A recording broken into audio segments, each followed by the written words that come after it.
Intermediate Club 8 for the Invesco Perpetual Challenge Cup, sponsored, including the name, by Invesco Perpetual. So we thank all our sponsors here at the Henley Women's Regatta for their support. They are crucial to the continued development and progression of this regatta, and it'll be fascinating to see what happens here. On the start, we've got City of Oxford Rowing Club on the Berkshire station, and Sons of Thames Rowing Club on the Buckinghamshire station. Of course, Sons of Thames, traditionally, Greg, working man's, working woman's club. I remember Billy Mason, coach or ex-coach of Westminster School, was very proud of his heritage there, and it'd be interesting to see if those girls can continue the proud pedigree of that club. Yeah, we both love the eights. You'll see the power from the first stroke here. You see a bit of bend. There we go, a bit of bend in the blades as they begin to wind up. Nice, careful start by City of Oxford. Now they're winding it up, both crews. See big puddles going in. Cox doing a great job here, just getting the rhythm going right now.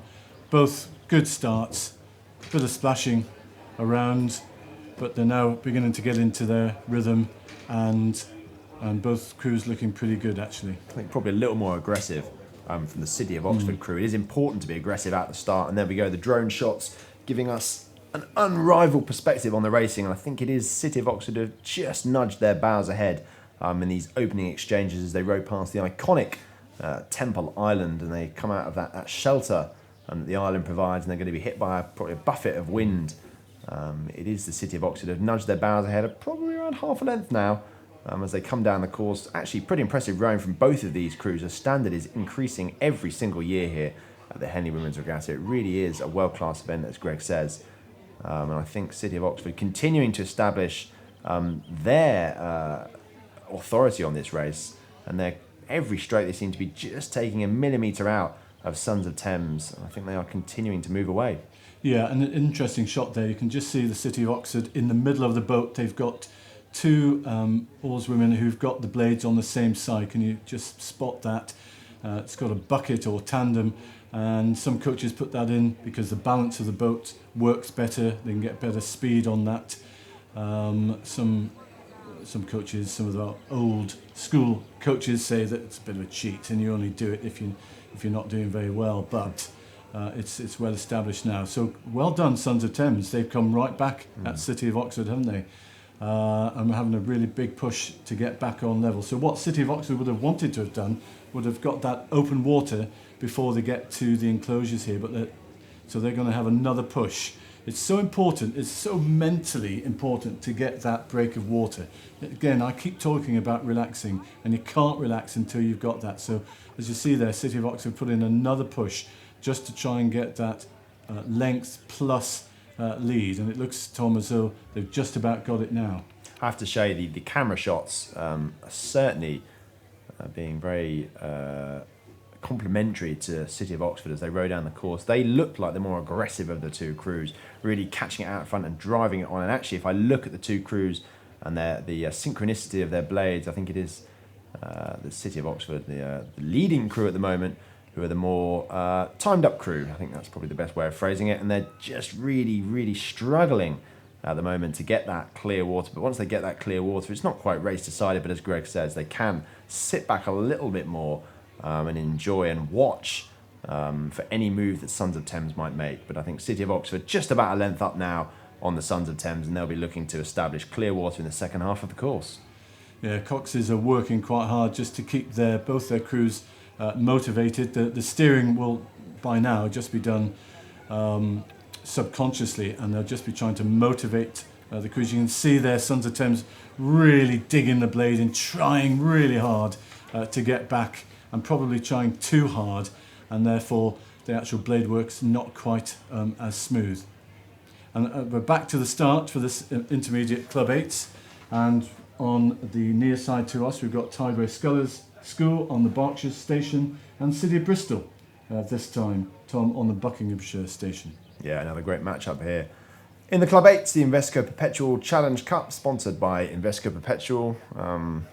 One of the local companies around here, obviously heavily involved with Leander Club, who sit right at the bottom of the Henley course. And it's, Tideway Scullers on the Berkshire station and City of Bristol Rowing Club on the Berkshire station. And I'm going to stick my neck out, and I think it's Tideway Scullers who have the early advantage here. Yeah, as you said earlier, they were the more aggressive at the start, really dug the blades in and got about a canvas to a third of the length up, I would say, after about 20 strokes. And they'll be wanting to maintain that as they go up the course. So Coxes, if they weren't busy doing other things, would have a wonderful view of the church in Henley. And you can just see some of the lovely houses there.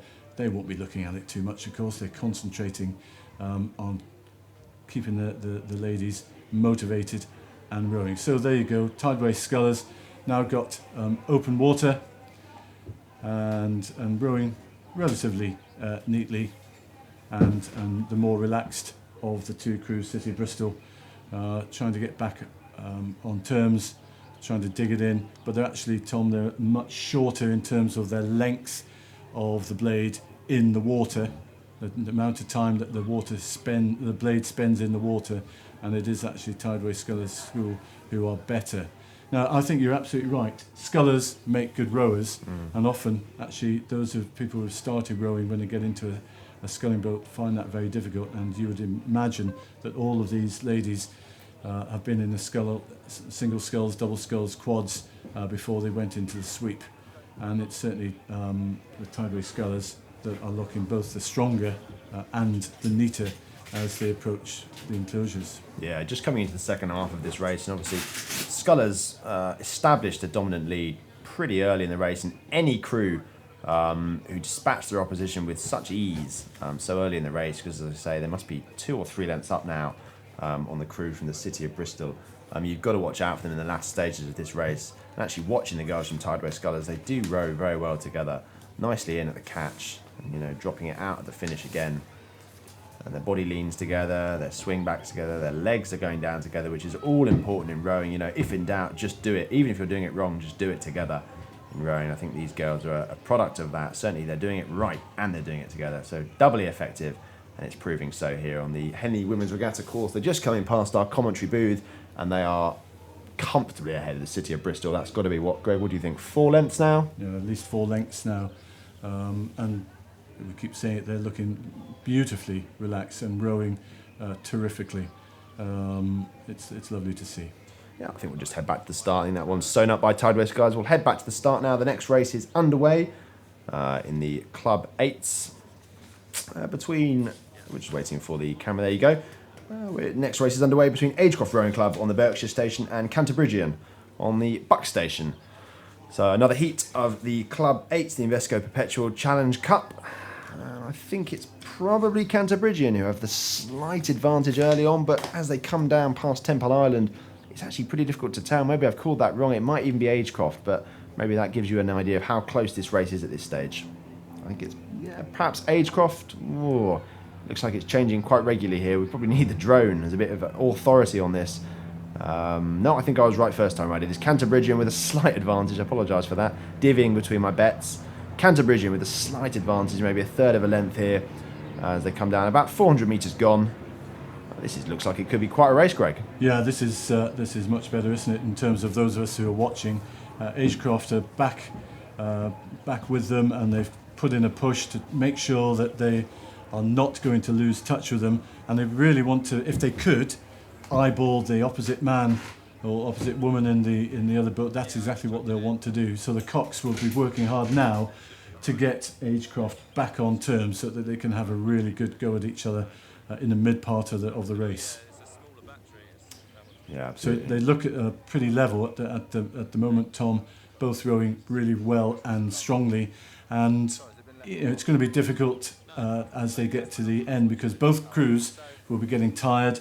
That's when the better rowers will get ahead, actually, because as they become tired, they're still doing everything in the right way. It does look to me that Agecraft may have just come back a little bit on Can Bridgian. So we've got a terrific race here.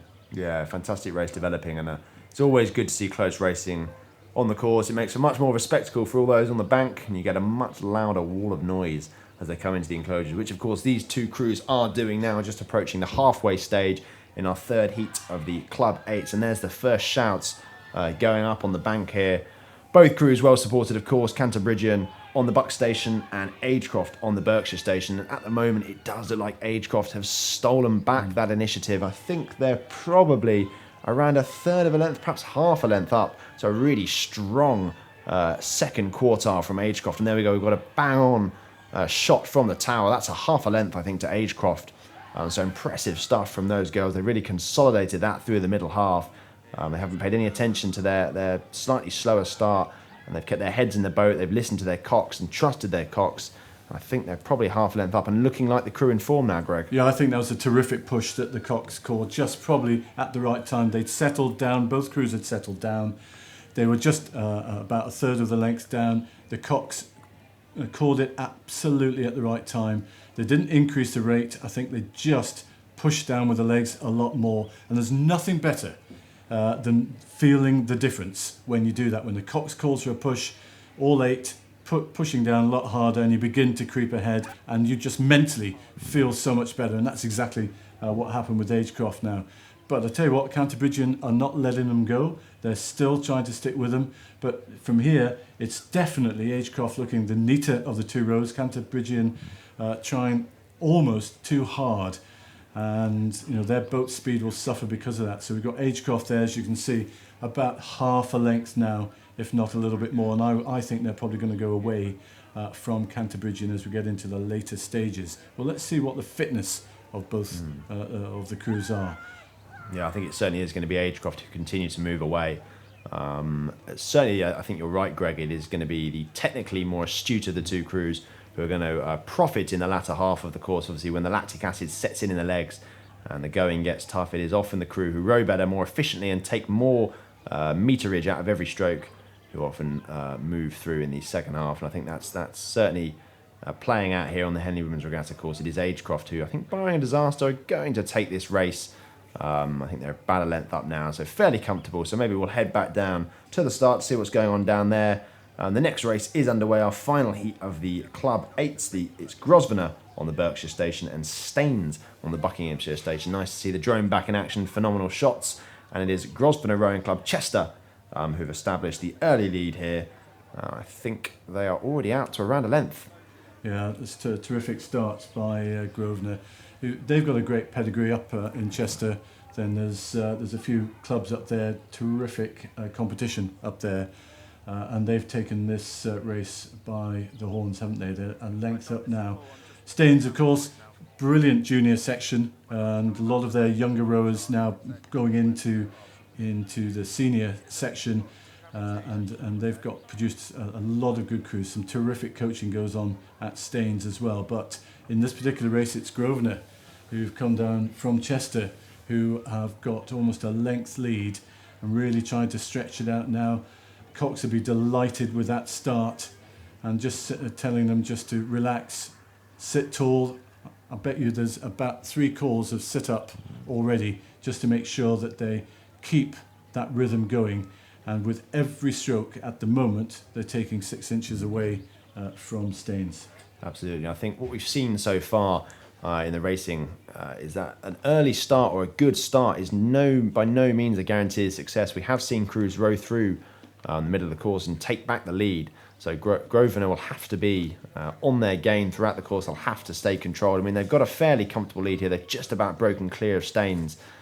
So sitting up tall, as Greg says, they're going to have to be efficient with their rowing. They don't need to absolutely hammer it down the course. They just need to be efficient with the way they're rowing, and they can sit there and they can enjoy their ride down the course, because they have now got probably a length and a half on Staines Rowing Club. So it looks like Grosvenor are going to be progressing to the next round. And I apologise to anyone who is listening from Grosvenor and Chester who did hear me call them Grosvenor in the early stages. That was not right, and Greg very kindly corrected me on that one, so I do apologise. Obviously, my knowledge of Grosvenor is limited, and I need to improve it, so I will endeavour from now on to be referring to them always as Grosvenor. But credit to them, they are just coming past our station here around the enclosures. And they are probably a length and a half up now, Greg, looking pretty impressive. Yeah, they are. They're looking good. I think they're not really haven't since the first 100 metres been under any pressure at all. So to me, this looks like a crew that could go all the way. Yeah, I think I agree with you, actually. I think looking at some of the Club 8s we've seen so far, this certainly looks like one of the more impressive outfits And as they come down the course, I think it is going to be Grosvenor who take the win there. So we're on to our next race, which